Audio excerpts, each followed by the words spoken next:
It's absurd that I would die this way. It's absurd that anyone could die this way. It's preposterous, but I can feel the warmth of the flames grow closer. Unable to move, all I can do is search my memories and try to discover what I have done to deserve this fate. My name is Elizabeth Downs. I am a 24-year-old eccentric. I have an obsession with Victorian dolls. They have just enough of a mix of creepy and cute that I cannot get enough of them. My friends mock me for it, and not everyone is thrilled to see my collection, but I never mind it. I was never one to care what others thought. A new antique shop had recently opened, and I was paying it a visit after seeing a doll in the window. It had on a black dress with a white umbrella in its hand. I had to take a look. A middle-aged man in an old suit approached me as I walked up to the doll.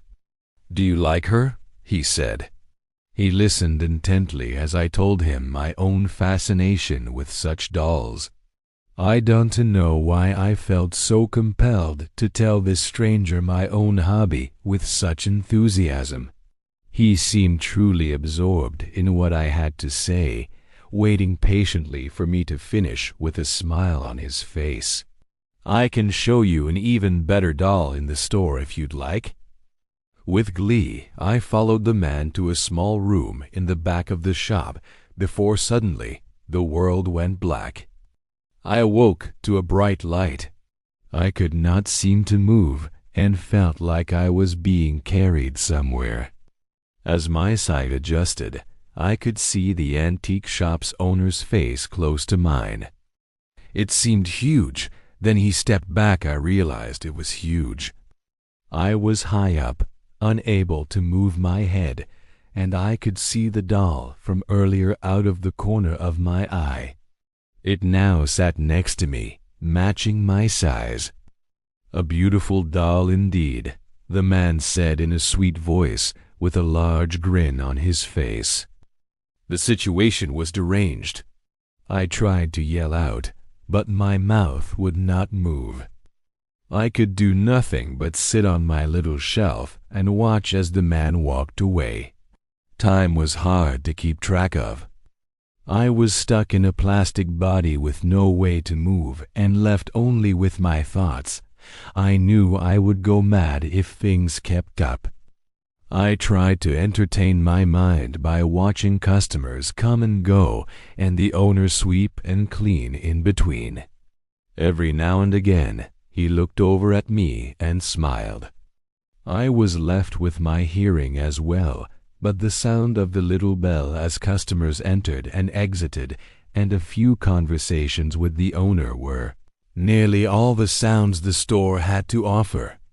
Night had fallen twice, and I was left alone in the dark shop, unable to even close my eyes. I could only wonder if anyone was looking for me, and if it was at all possible for them to find me in this state. On the third day, an older lady looked at me before walking off with the owner. They were out of my sight for a while before I heard the sound of the cash register. Then the owner walked up to me with a box in his hand. He picked me up, and with surprise, I could feel it. Why could I feel, hear, or see anything in this plastic body? I was soon sunk into the darkness of the box. All light faded away as the top was closed. Claustrophobia soon set in. My mind panicked, but there was literally nothing I could do. It's hard to say how much time I spent in that box. Much of it has become blur of panic and sensory deprivation. My mind had floated away in that time. Finally, a light shone into my cage. It was blinding at first, then someone pulled me into it. I saw the frowning face of a young girl, at least 12 or 13 years old. She forced a smile upon her face and turned to the old lady from the store sitting on a couch behind her.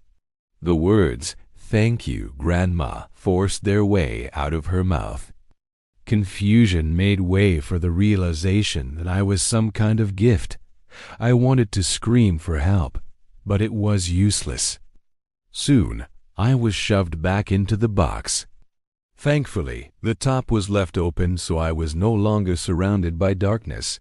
Sometime later, I was removed from the box and unceremoniously thrown on top of a rocking chair.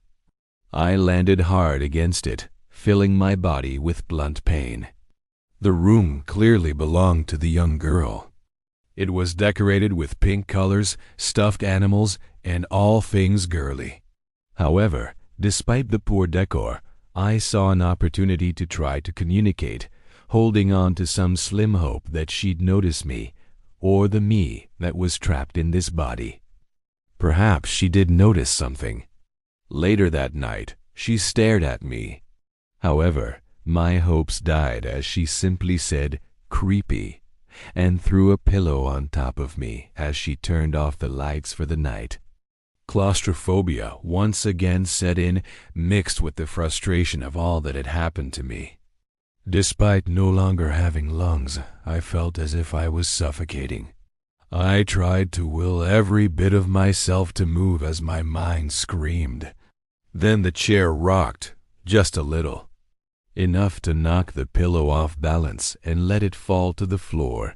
I had somehow moved. Not by much, but it was a small victory against my cursed fate.